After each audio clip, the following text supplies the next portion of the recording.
What's up, guys? Welcome back to the best skin in the game craft.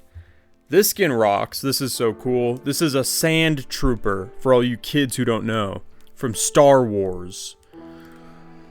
Anyways, we're killing the Ender Dragon today. We're going to the end, we're building the portal, and we're finishing the game. Stay tuned. Before we do that, though, obviously I have to use this tunnel that I made last time to kidnap a villager. I spent the entire episode making this tunnel and a path to the village, so now I'm going to go capture a villager and bring him to Wales.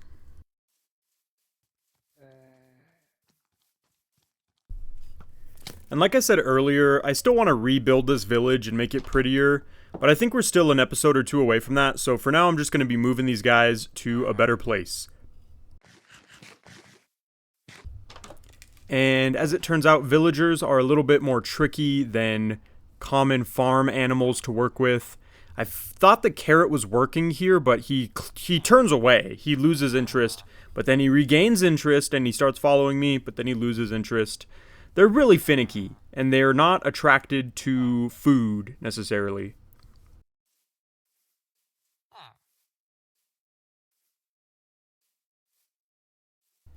I end up going online and looking up what the best way to capture and move villagers are, and you can't use a lead on them, you can't guide them with food, but you can somehow put them in a boat. So I'm just kind of sitting here with this whole villager trafficking tunnel system, and it turns out a boat was the best way to do it the entire time. So I look like a total fool, but we're getting some villagers in the boat, and we're taking them back to the base.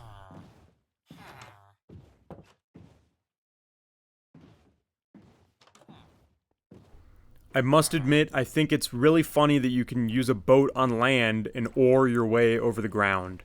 That's pretty awesome.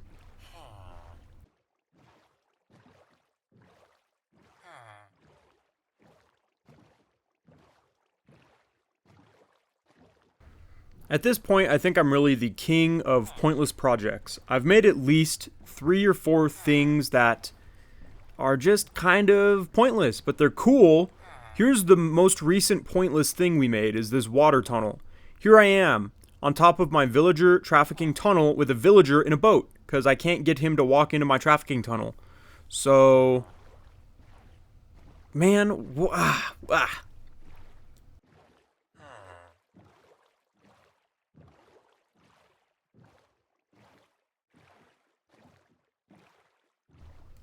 And now that we've got him back to our island, we're back to just the finickiness of villagers. Just getting them to do what you want is extremely hard. I don't understand why they sometimes focus on you and then they just completely lose it. They've got like ADHD now or something. ADHD villager update.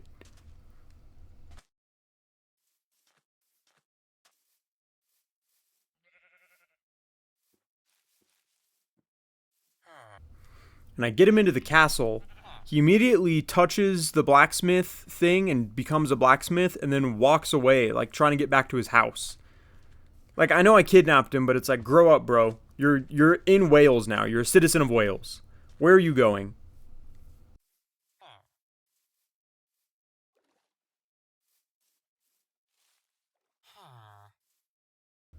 We're gonna have to put this guy in the insane asylum. We're gonna have to build an insane asylum in Wales and put this guy in it. Because he's just floating in the river. Are these good trades? That's six leather for an emerald? That seems pretty good. Cows are infinite resources. Is that good, guys? I don't know.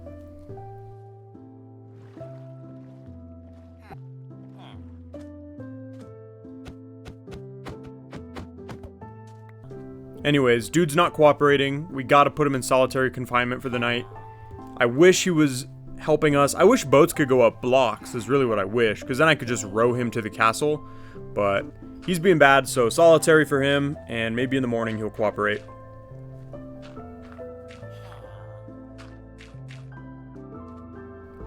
And I said I was going to move the villagers, plural. I'm just going to move 2 of them, because that was so lengthy of a process.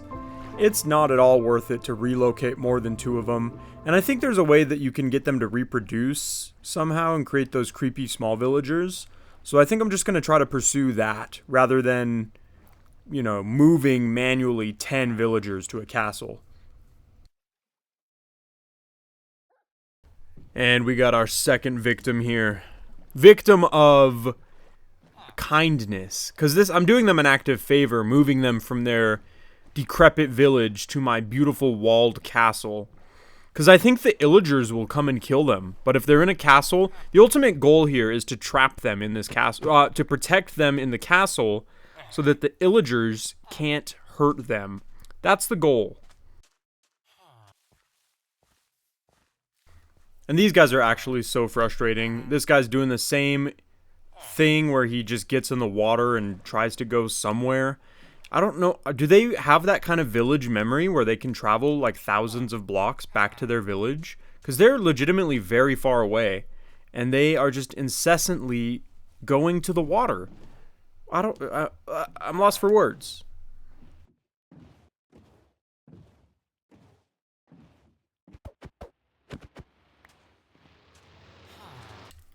Eventually, I catch his attention and I'm able to get him up to the appropriate level of height to start rowing him towards the castle.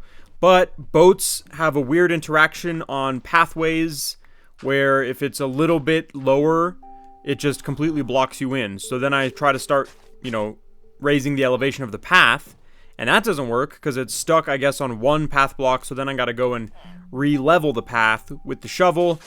What a nightmare. But we finally get one villager into our castle. And what kind of sitcom madness is this? What is this? Can you believe this? The zombie can get in the boat and just sit there and do nothing, really? He can't hit the villager, but then he can hit me from the boat. What?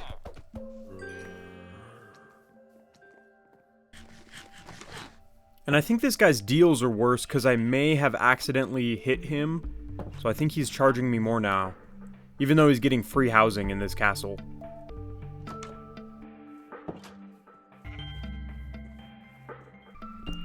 Because I want to keep the villagers safe, I seal off the gate at the front of the castle. So I need to find a new way to get in and out.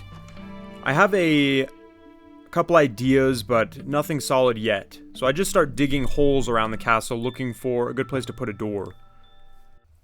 I eventually just give up on that idea entirely and decide to put ladders on the outside wall of the castle so I can climb in and climb out. That is not secure. That is not secure at all in real life, but for the illagers, it's just going to have to do. And I think this guy's cooked for long enough. I think he's learned his lesson. He definitely hasn't learned his lesson, but after some, finagling, I'm able to get him into the boat and bring him into the castle.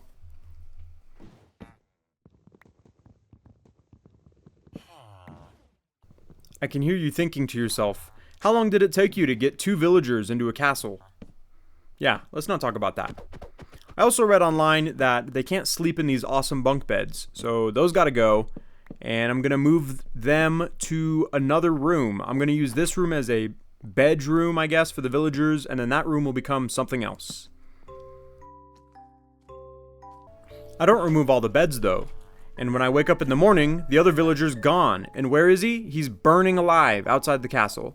So apparently overnight he was able to climb the ladder, which is the only way out, and escape, which is a total nightmare. So I'm like, okay, well, the gate has to go if he can just take the ladder.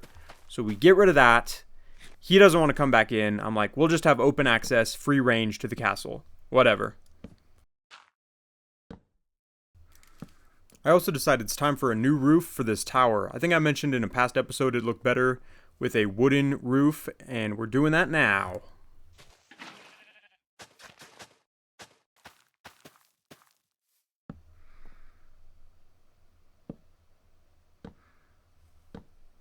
If I land this, you guys have to give this video 60 million views. I didn't land it. The roof on the tower ends up looking kind of strange. It looks a bit like, I don't know. It doesn't look that good. So I'll probably definitely touch that up. And again, the villager is outside the castle. And I see him in the corner there, and I'm like, I figured this out. I'm not going to lie, guys. I didn't even look it up. I'm like, if he's sleeping in a bed and teleporting outside of the castle, he must be like waking up out of the bed, and it's like pushing him outside of the wall because there's a gap in the corner there. So I just removed the bed, and I think that solves the problem. So with that, we're back to a closed gate and a ladder on the walls, because it's not that they're using these to escape, they were just straight up teleporting.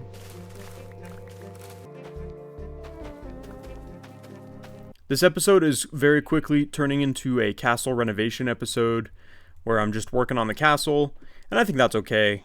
I don't mind working on it. And I think I'll do like a little courtyard thing in the middle here, and I'm still going to change that roof. I really don't like it very much. It just looks terrible. It needs to be taller, I think. What's really nice about the castle, though, is that you don't have to worry about the time of day. I can work on it at any time because of the walls, which is super cool. I mean, that's how a castle works, but still. No bunk beds is so sad. Actually devastating. Oh well.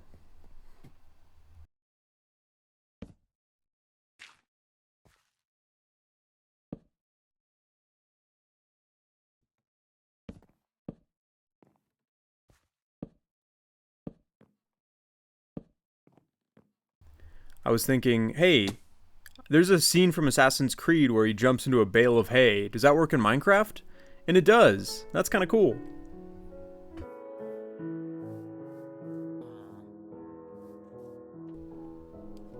After finishing up the roof, I think it's a huge improvement. It still looks a little kind of strange, but it's a lot better than it was before.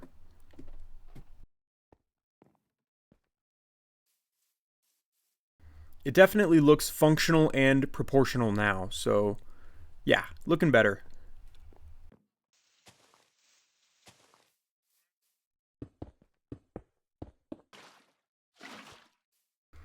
After finishing that roof, I go on a castle decorating spree. I make a fountain, I put benches everywhere, I put flowers around, I put lanterns up, I dig paths. In the throne room, I want to do a like Wales color carpet pattern kind of thing, but I don't have green yet. I guess you need to find cactuses to do green, and I'm very limited in terms of the biomes that I have access to. Last time we found a larger landmass, but we haven't really explored it that much, so I'm definitely going to be looking out for cactuses in the coming episodes.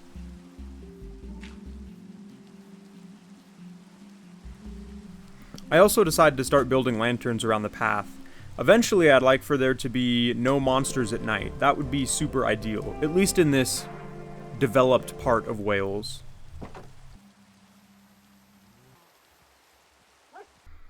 And next, we are on to renovating our bridge. The other bridge looks way better. I'm going to try to get them to an equal-ish level of quality. This is definitely a chill building episode. I think with this video, I've definitely checked off all the initial things that I wanted to do in this game. Like, I built Wales, I got some villagers over there, I got a house, I got some farms going on, I've got a mine. We're in a great spot right now. So I'm definitely going to be thinking about what I'm even going to do next, because I have no idea where to go from here. Maybe I've got to go explore that landmass or something like that. Look at this bridge, though. Whoa. Now that is a snazzy bridge. I decided to end the episode with some last minute decorating on the main island. I add a couple more light sources and a couple more lamps. And I get the idea that I want to do like a flower garden. So I decide that I'm going to clear some trees for that and build a flower garden.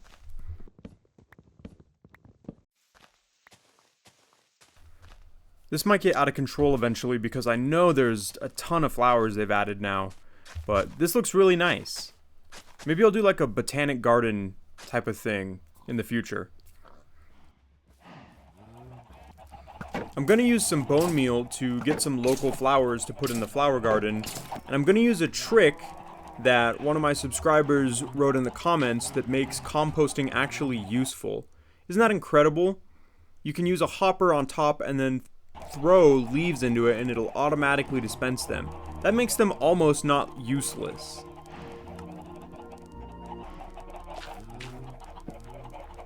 Yeah, I can confidently say that we love composters now on this channel.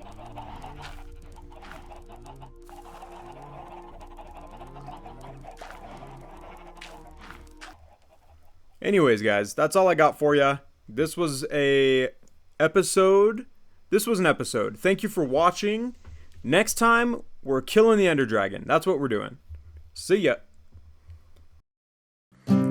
Long time in the mine. Long time mining in the mine.